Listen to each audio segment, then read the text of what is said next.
누가복음 18장 9절에서 14절입니다. 제가 봉독하겠습니다. 또 자기를 의롭다고 믿고 다른 사람을 멸시하는 자들에게 이 비유로 말씀하시되, 두 사람이 기도하러 성전에 올라가니 하나는 바리새인이요 하나는 세리라. 바리새인은 서서 따로 기도하여 이르되, 하나님이여, 나는 다른 사람들 곧 토색, 불의, 간음을 하는 자들과 같이 아니하고 이 세리와도 같이 아니함을 감사하나이다.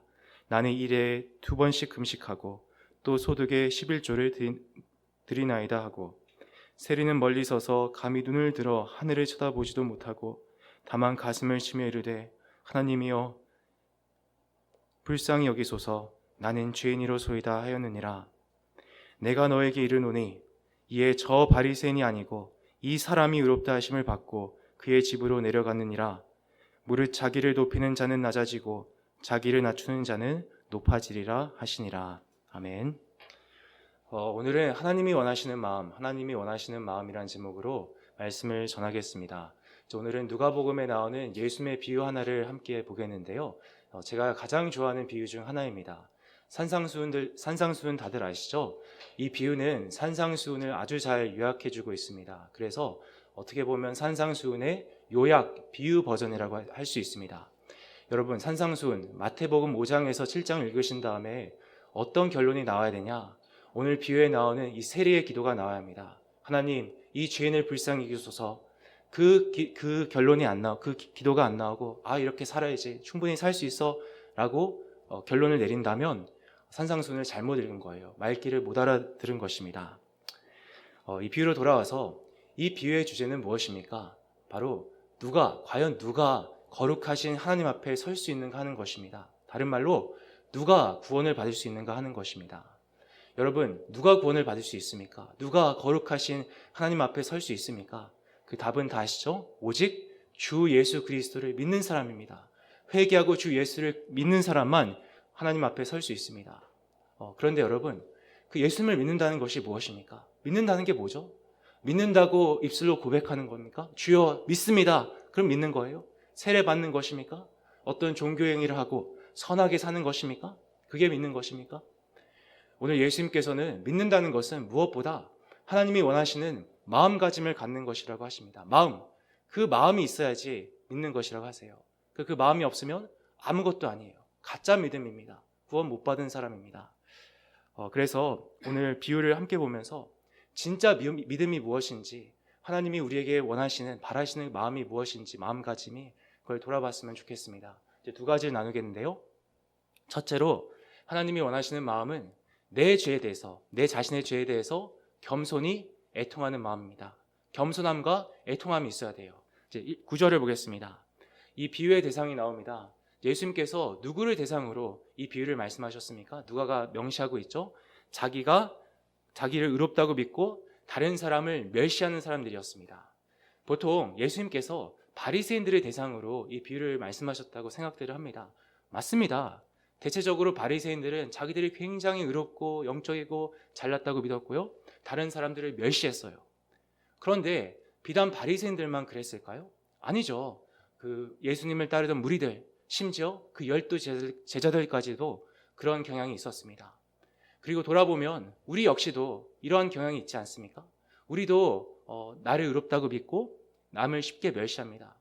물론 내가 100점은 아니지만 어떻게 100점이라 하겠습니까? 그래, 나 정도면 한 80점 정도는 되지 않겠어? 나 정도면 그래도 괜찮은 신앙인 아니야? 나 기도 많이 하잖아. 나 헌신 많이 하잖아. 나 하나님 사랑하잖아. 나 정도면 괜찮지 라고 생각하면서 옆에 있는 사람 멸시하죠. 아유, 저 한심하니까 어떻게 저따구를 믿어? 저 천국 가겠어? 저러니까 찌질하게 사는 거지, 저주를 받는 거지. 이렇게 쉽게 남을 멸시하지 않습니까? 그래서 이게 내 모습이라면요, 오늘 예수님께서 그 누구보다 나한테 이 비유를 말씀하고 계십니다. 이제 10절을 보겠습니다. 오늘 비유에 2 사람이 등장합니다. 나는 어떤 사람에 더 가까운지 돌아봤으면 좋겠어요.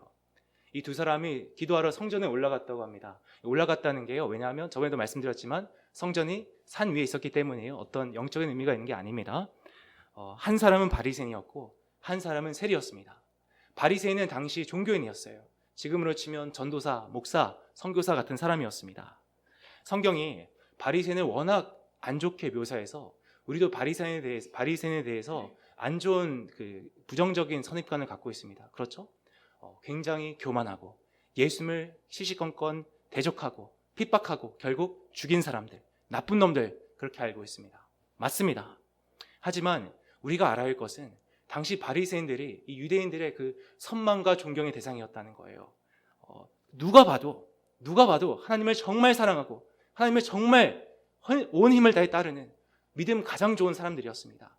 지금 교회로 치면요, 교회에서 가장 믿음 좋은 집사님, 권사님, 장로님, 목사님 자타공인하는 저분 너무 신앙 좋아, 너무너무 은혜가 돼, 저분만 보면 내가 은혜를 받아, 도전을 받아, 그런 사람들이었어요. 그리고 반대로 또 세리가 나오는데요, 세리는 당시 유대 땅을 지배하고 있던, 아시다시피 로마 제국의 앞잡이를 했습니다. 자기 동족에게서 세금을 걷어서 로마 제국에 바쳤어요. 이제 그것만 해도 배신자인데, 매국노인데, 거기다가 자기 입속을 챙기려고 이 세리마다 할당량이 주어졌거든요. 근데 그것만 거두면 자기 뭐 먹고 살아요. 근데 좀 많이 착취를 해서요, 바칠 건 바치고 할당량을 채우고 나머진 자기들끼리 속된 말로 헤쳐먹었습니다. 그래서 세리장이었던 삭교가 그렇게 부자가 됐던 거예요. 완전 매국노의 도둑놈이었죠. 이들은 백성들의 멸시를 받았습니다. 정말 죽이고 싶었을 거예요. 로마의 비호가 아니었다면 돌에 맞아 죽었을 것입니다. 우리나라로 치면 뭡니까? 옛날 일제시대 때 친일파들, 그 지금은 종북 좌파들, 대한민국보다 북한을 더 좋아하는 이상한 사람들이, 그 매국노들 있잖아요. 그런 사람들이었어요. 그런데 이 둘이 성전에 기도하러 갔습니다. 성전 건물 자체는 못 들어가고요, 당시 그 제사장만 들어갈 수 있고 성전 뜰에서 기도했습니다. 근데 거기 있는, 이게 비유지만 한번 상상해 보세요. 거기 있던 백성들이 많았을 텐데요, 사람들이 이 둘을 보고 어떻게 반응했을까요? 아마 바리새인을 보고는 다들 반가워했을 거예요. 우리 랍비님께서 기도하러 오셨구나, 반가워했을 것입니다. 그런데 세리에게는 여기가 어디라고 감히 저 쓰레기가 와, 부들부들 떨었을 거예요. 더 죽이고 싶었을 거예요. 제가 이게 오버하는 게 아니라 정말 죽이고 싶었을 것입니다. 세리를 보자마자. 11절, 12절에 이제 바리새인의 기도를 보겠습니다. 이 바리새인은요, 무리들에게서 좀 더 떨어져서 이제 서서 기도하기 시작합니다. 아마 자기가 더 잘 보이라고 그랬던 것 같아요. 그 제 생각으로는 상상이지만 잘 들리라고 큰 소리로 기도했을 것 같습니다. 뭐라고 기도합니까? 이렇게 기도합니다. 하나님, 저는 다른 사람들, 곧 도둑질, 불의, 간음을 하는 자들과 같지 아니하고 저 세리와도 같지 함을 감사합니다. 그러니까 자기가 죄인이 아닌 것을, 특히 저 세리와 같은 죄인이 아닌 것을 감사하고 있습니다. 또 뭐라고 기도합니까? 하나님, 저는 일주일에 2번씩 금식하고 또 여기 안 나왔지만 모든 소득의 11조를 드립니다 라고 기도합니다. 사실 원래 율법에 따르면요, 일주일에 2번이 아니라 1년에 1번 대속죄일에만 금식하면 됐어요. 그리고 모든 소득이 아니라 그 일부 소득, 밭에서 나는 경작물과 가축에서만 11조를 뗐으면 됐어요. 근데 이 바리새인들은요, 율법이 요구하는 것보다 훨씬 많이 했습니다. 1년에 1번이 아니라 일주일에 2번, 1년에 100번 이상. 또 그 집에서 키우는 그 식물은 11조를 안 떼도 됐는데 그것까지 11조를 뗐어요. 철저하게 뗐습니다. 정말 대단하지 않습니까? 대단하죠. 그러니까 유대인들이 이들을 보고 감탄했던 이유가 있어요. 이 기도를 듣던 사람들도 정말 감탄했을 거예요. 은혜를 받았을 거예요. 역시 저 랍비님은 대단해. 어떻게 저렇게 믿음이 좋아. 그러니까 하나님의 복을 받지. 우리도 그 간증을 들을 때마다 쉽게 이렇게 반응하지 않습니까? 저분 너무 믿음이 좋네. 저렇게 하나님을 사랑하고 저렇게 헌신하고 그러니까 복을 받지 라고 반응하지 않습니까? 똑같아요. 하지만 여러분, 과연 하나님은 이 기도를 어떻게 들으셨을까요? 이 기도를 다시 보십시오. 겉으로는 하나님께 감사합니다 라고 합니다. 근데 진짜 감사하고 있습니까? 진짜 이게 감사인가요? 아닙니다. 뭐예요? 자기 자랑하고 있어요. 자긴 죄인이 아니라는 거예요. 한 점 부끄럼도 없다는 거예요. 너무 올바르게 의롭게 살고 있다는 거예요. 하나님께 그 주위 사람들에게 날 좀 보소 하고 자랑질하고 있는 것입니다. 이거는 기도가 아닙니다.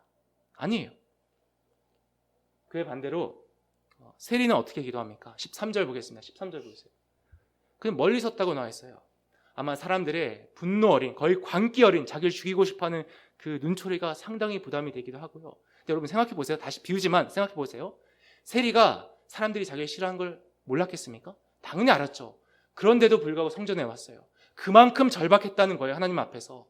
그런데 막상 와서는 가까이 갈 엄두가 안 나요.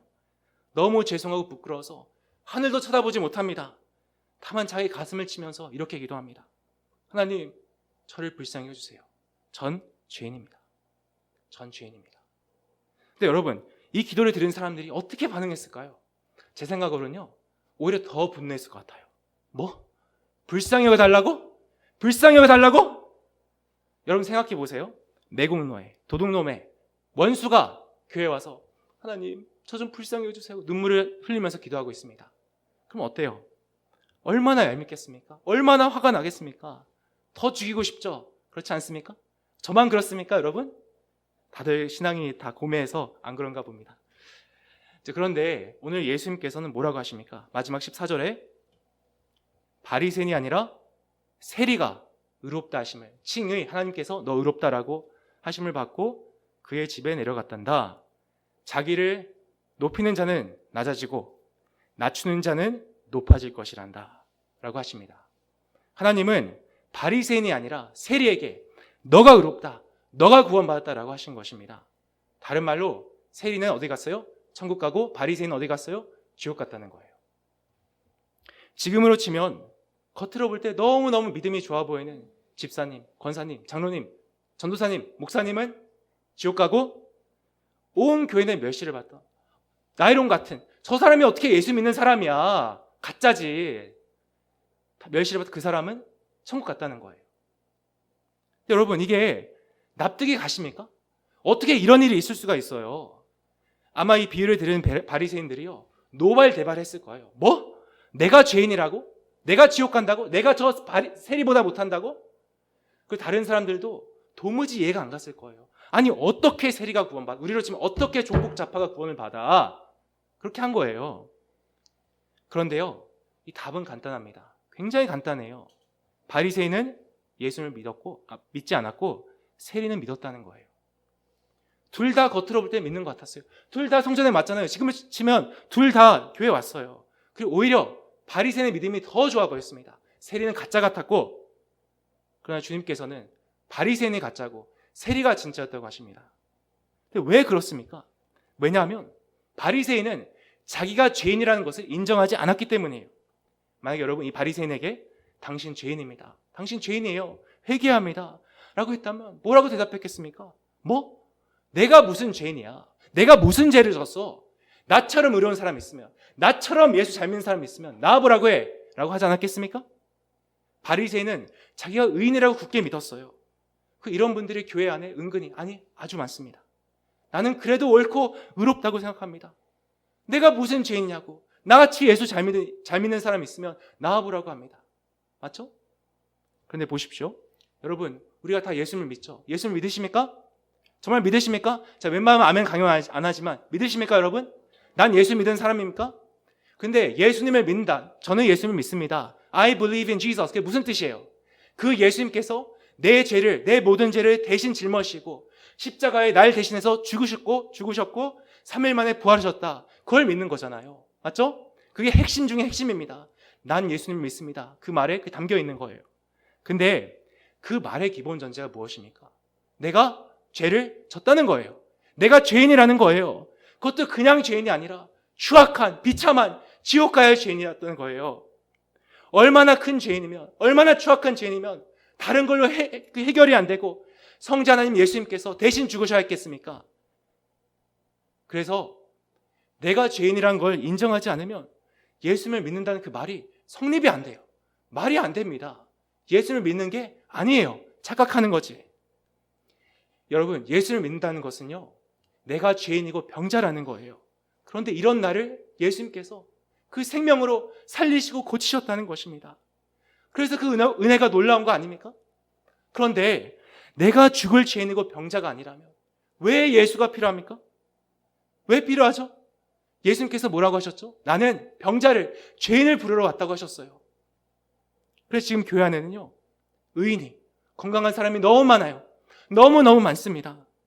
내가 의인인데, 내가 건강한데 무슨 예수가 필요합니까? 여러분 생각해 보세요. 왜 예수가 필요하죠? 왜 필요하죠? 내가 지옥 갈 죄인이 아닌데. 그래도 예수님을 잘 섬기면 내 간절한 소원이 이루어지고요, 내 마음 아픈 문제 해결되고요, 대박 나고요, 부자 되고요, 이 어려운 나라도 반드시 잘 될 거라서요. 그러니까 필요해요, 예수님이. 난 착한데 그래도 예수님이 필요한 거예요. 그래서. 근데 여러분, 그 말이, 제가 지금 한 말이 거짓말이라는 것은요, 예수를 믿은 지 30년 지난 여러분이 직접 체험해봐서 그 누구보다 잘 아십니다. 예수 믿는다 무조건 복 받아요? 무조건 잘 돼요? 무조건 문제 해결돼요? 거짓말이에요. 거짓말입니다. 맞지 않습니까? 그렇다면 그 보장이 없는데 왜 예수를 믿습니까? 내가 죄인이 아닌데. 이런 사람은요, 예수를 믿는 게 아니에요. 예수를 믿는다고 아무리 입술로 고백하고 세례받았고 교회를 평생 나오고 직분 받고 집사, 권사, 장로, 전도사, 목사 할아버지 필요 없습니다. 성경을 꿰고 있고 방언하고 예언하고 환상을 보고 영적인 체험을 하고 그래도 믿는 거 아니에요. 그것들은 구원의 징표가 아닙니다. 여러분, 우리는 지금 주님 앞에 병자로, 죄인으로 서 있습니까? 이 세리처럼? 물론 주의 피로 우리가 깨끗이 씻김을 받고 의인으로 쳐주시지만 우리 알맹이는 죽을 때까지 뭐예요? 죄인이에요. 찬송가에 나오잖아요. 내 평생 살아온 길 뒤돌아보니, 조영기 목사님 썼잖아요. 다 죄뿐이라고요. 다 죄뿐이라고요. 근데 아닙니까? 내가 그래도 많이 컸습니까? 그 친구 영화에 나온 것처럼 많이 컸다 아닌가 이겁니까? 내가 실제로도 의인이 됐습니까? 내가 그래서 성령의 능력으로 예수 믿고 많이 변해서 이제 실제로도 의인이 됐습니까? 한 점 부끄러움이 없습니까? 난 그래서 저 옆엔 저 나이론과 다릅니까? 여기서 예수님께서 자기를 낮추라고 하시잖아요.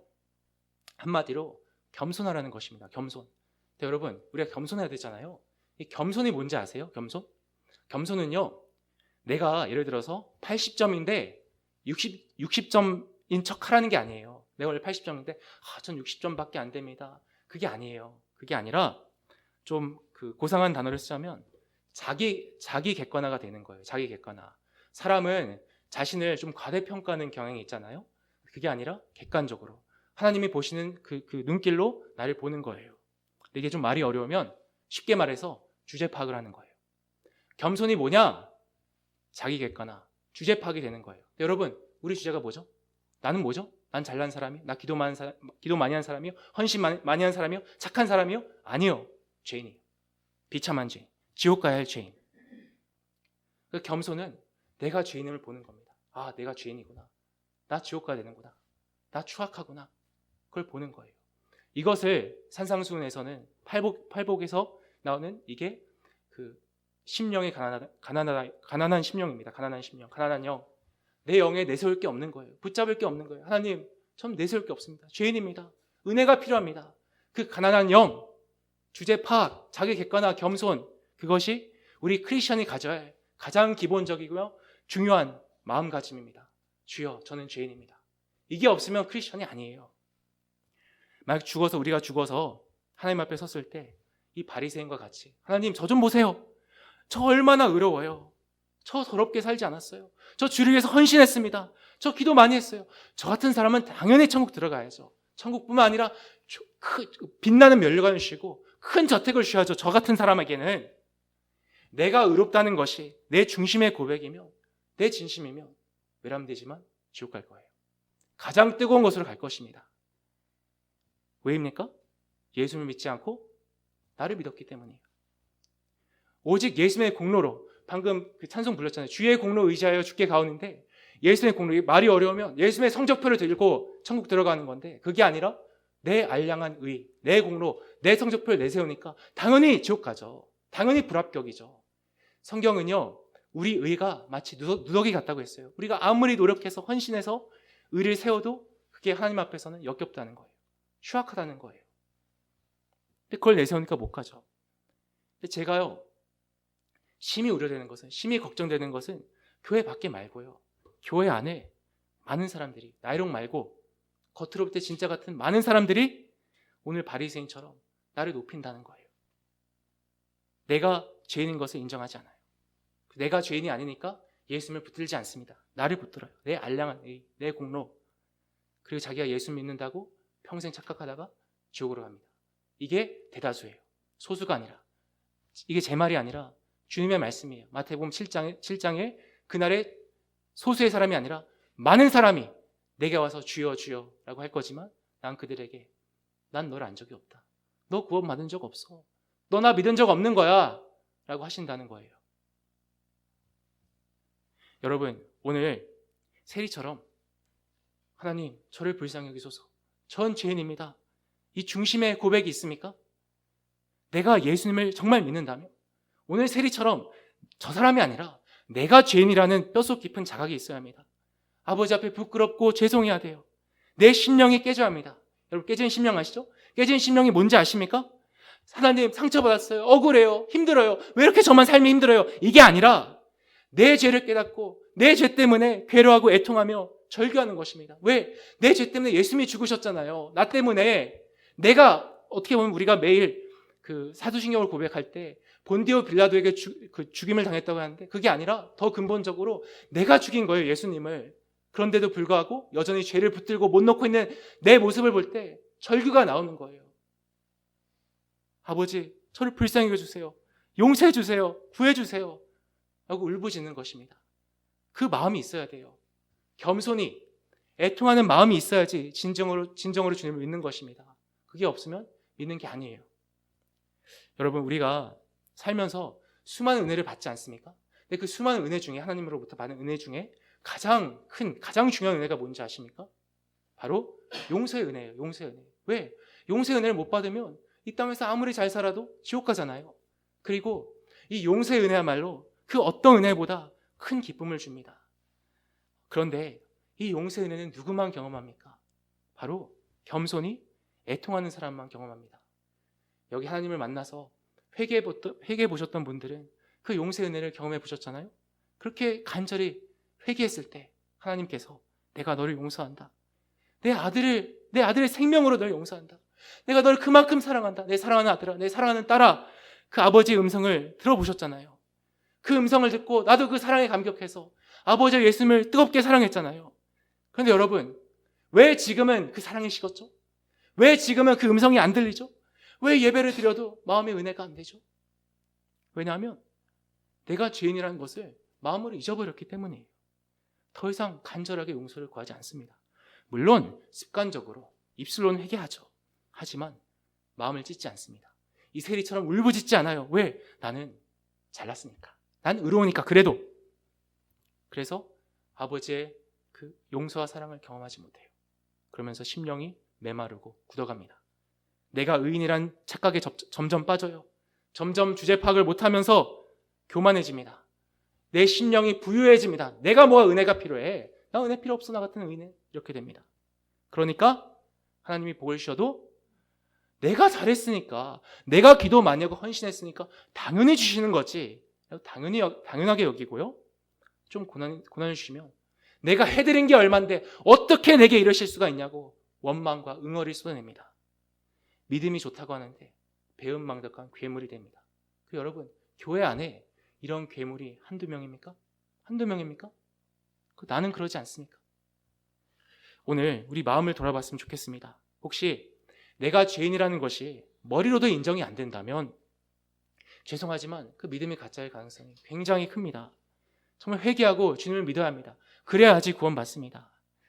그리고 아마 여기 계신 분들은 대부분 적어도 머리로는 죄인이라는 걸 인정할 거예요. 성령으로 거듭났으니까. 맞죠? 나 죄인 맞죠, 여러분?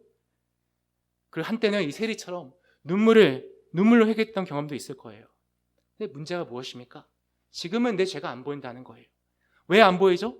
바로 내가 지금 아버지로부터 멀어져 있기 때문이에요. 착각하지 마십시오. 내가 성화돼서 내가 더 거룩해져서 안 보이는 게 아니라, 죄를 덜 져서 안 보이는 게 아니라 눈이 가려져서 안 보이는 거예요. 오늘 성령께서 우리 눈을 열어주셔서 내 추한 죄를 깨닫고 나를 불쌍히 달라고, 용서해 달라고 간구하시기 바랍니다. 그리고 근데 그거 아십니까? 이런 우리를 위해서, 은혜를 잊어버리고 기고만장한 배은망덕한 우리를 위해서 주님께서 기꺼이 죽으셨다는 거예요. 예수님께 십자가를 지실 때 그래, 내가 내 생명을 주면 그래도 이것들이 내 마음을 알아주겠지. 라고 기대를 거셨던 거 아니에요. 십자가 지셨을 때도 아셨어요. 내가 이렇게 내 생명을 줘도 쟤들은 내 은혜를 잊어버리고 기고만장하겠지. 그런데도 불구하고 기꺼이 죽였어요. 정말 너무나도 이해가 안 가는 사랑입니다. 이해가 안 가는 은혜입니다. 그리고 지금도 예수님께서는 우리를 부르세요. 돌아오라고. 그래서 여러분 다시 돌아가야 합니다. 우리가 언제까지 이 바리새인처럼 의인인 척하고 살 것입니까? 언제까지 위선하며 살 것입니까? 그러다가 진짜 지옥 가는 거예요. 내가 예수를 믿었다가 이렇게 살아서 버림받는 게 아니라 애당초 예수를 진짜 믿은 적이 없었기 때문에. 여러분 우리가 진짜라면, 진짜 아버지의 자녀라면 이 세리처럼 반드시 돌아가게 돼 있습니다. 오늘 다시 십자가로 돌아갑니다. 그래야지 살아나요.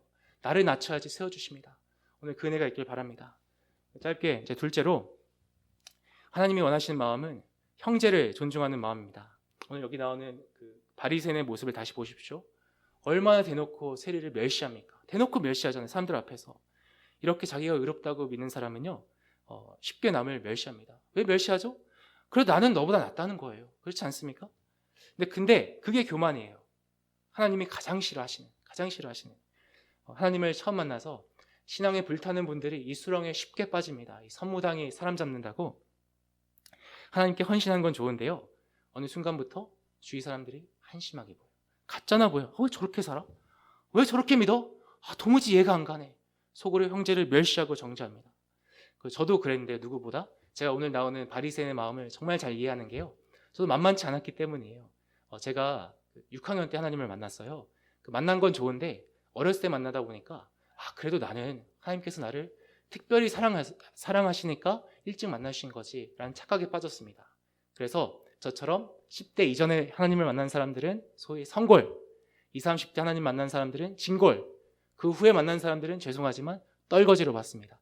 얼마나 나쁘게 살았으면, 얼마나 하나님을 향한 마음이 없었으면 나중에 가서야 만나실까. 그리고 나는 특별해. 난 예쁘니까. 나는 그래도 뭔가 예쁜 구석이 있으니까 일찍 만나주신 거지. 나는 사무엘과 요시아처럼 특별한 사람이야 라는 생각에 빠졌어요. 좋아요. 근데 주위 사람들이 너무 한심해 보이는 거예요. 특히 제 나이 또래 사람들이. 왜 하나님을 구하지 않지? 왜 하나님을 사모하지 않지? 왜 기도하지 않지? 전 진짜 화가 나더라고요. 그래서 주위 사람들 엄청 책망하고 정죄하고 잔소리 해댔습니다. 여기 오늘 안 왔지만 여기 이사님이 증인입니다. 저한테 엄청 이 잔소리 폭격을 당했습니다. 그 당시 제가 형이었다면 이 사랑의 주먹으로 참교육을 해줬을 텐데 그 당시 정말 많이 참아줬어요. 그때 생각하면 좀 미안하고 부끄럽고 또 고맙고 합니다. 그렇게 자기 믿음이 굉장히 좋다고 생각하는데요, 실상은 사탄에게 잡혀있다는 걸 깨닫지 못합니다. 이제 보십시오. 사탄이 역사하면요, 내 허물이 안 보여요. 결코 안 보입니다. 남의 허물만 보입니다. 물론 성령께서도 남의 허물을 보여주시긴 하지만 사탄이 역사하면요, 안 보여요. 내 허물이. 성령께서 역사하시면 뭐부터 보여요? 내 허물부터 보입니다. 주제 파악이 됩니다. 겸손해집니다. 심령이 가난해집니다. 내가 죄인이라는 게 뼛속 깊이 느껴지면서 절규하게 됩니다. 그런 사람은 결코 남을 정죄하지 못하죠. 내가 지옥 갈 죄인인데 어떻게 남을 멸시할 수 있겠습니까? 그래서 오늘 우리 모습을 돌아봤으면 좋겠습니다. 나는 형제를 어떻게 대하고 있습니까? 좀 넓게 적용해서 나는 믿지 않는 사람들과 내 가족을 어떻게 대하고 있습니까? 그들이 속된 말로 안이 곱고 한심하게 보입니까? 만약 그렇다면 둘 중 하나예요. 내가 지금 성령 충만한 게 아니라 내가 아버지로부터 많이 멀어져 있든지, 아니면 애당초 예수님을 진짜 믿은 적이 없던 거예요. 둘 중 뭐가 됐든 지금 내 안에 성령의 역사가 없기 때문에 남의 허물만 보이고 내 허물은 안 보이는 거예요. 영적인 어둠 가운데 있는 것입니다. 그러면 우리가 어떻게 합니까? 빛이신 아버지께로 돌아가야 합니다. 나부터, 여러분, 다른 사람이 나부터 돌아가야 합니다. 오늘 세리처럼 날 불쌍히 달라고 울부짖어합니다. 하나님의 은혜가 진짜 필요한 사람 누구예요? 나예요. 나 같은 의인은 필요 없고 저 죄인에게 필요한 게 아니라 나야말로 가장 절실히 필요합니다. 오늘 성령께서 우리 눈을 열어주시기 바랍니다. 그래서 남을 멸시하고 깔보는 게 아니라 존중하고 또 언제나 겸손하기 바랍니다. 아버지께서도 우리 항상 존중해 주시고 품어주시고 세워주시잖아요. 우리도 나를 높이지 말고 형제를 높여주십시오. 그럴 때 아버지께서 우리를 높여주실 것입니다. 말씀을 맺겠습니다. 오늘은 하나님께서 원하시는 마음가짐 두 가지를 살폈습니다. 뭐죠? 첫째로 내 죄를 보고 애통하는 마음이에요. 겸손과 애통, 그 팔복 중 첫 두 개의 복입니다. 그러니까 진짜 신자는 무엇보다 내 자신의 죄를 보고 아파야 돼요. 그 아픈 애통하는 마음을 갖고 아버지 앞에 나가서 용서의 은혜를 맛보기 바랍니다. 그 용서를 맛봐야지 다시 아버지를, 예수님을 사랑할 수 있습니다. 뜨겁게. 그 둘째로는 형제를 존중히 여기는 마음이에요. 나보다 형제가 높게 나아 보여야 합니다. 예수님을 진짜 믿는 사람은 반드시 이 두 마음가짐을 갖고 있어야 합니다. 그래야지 진짜 크리스천이에요. 그래야지 내 믿음이 진짜예요. 저는 말씀을 준비하면서 그 윌리엄 캐리 선교사님이 생각났습니다. 이분은 근대 선교의 아버지라 불리고요. 18세기와 19세기에 인도에서 40년 넘게 선교하셨습니다. 그리고 거기에 이제 묻히셨거든요. 근데 그분이 아파서 이제 죽을 준비를 하고 있는데 장례식 설교에 이 본문을 써달라고 하시더라고요. 그 시편 51편 아시죠? 하나님이여 주의 사랑을 따라 내게 은혜를 베푸시며 주의 많은 긍휼을 따라 내 죄악을 지워주소서. 나의 죄악을 말갛게 씻으시며 나의 죄를 깨끗이 제하소서. 이 본문을 써달라고 부탁했답니다. 그리고 지금도 그 묘비에 가면 이렇게 써있대요. 이 문구가 가엾고 불쌍하고 무력한 이 벌레가 당신의 친절한 팔에 안깁니다.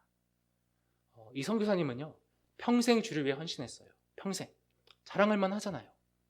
나 헌신했다고, 나 잘났다고, 나 의롭다고. 하지만 자기가 죄인임을 마지막 순간까지 잊지 않았습니다. 저는 우리 일회 식구 모두가 내가 죄인임을 오직 주의 은혜로, 내가 잘나고 기도만, 그게 아니라 오직 주의 은혜로, 사랑으로 서 있는 것임을 결코 잊지 않았으면 좋겠습니다. 주여 이 죄인을 불쌍히 여기소서. 이 기도가 우리 매일의 고백이, 그리고 우리 마지막 순간의 고백이 됐으면 좋겠습니다. 이 시간 우리를 불쌍히 여겨달라고, 우리 눈을 열어달라고, 그래서 우리 죄를 볼 수 있게 해달라고, 또 형제가 제대로 보이게 해달라고 결단기도 하겠습니다.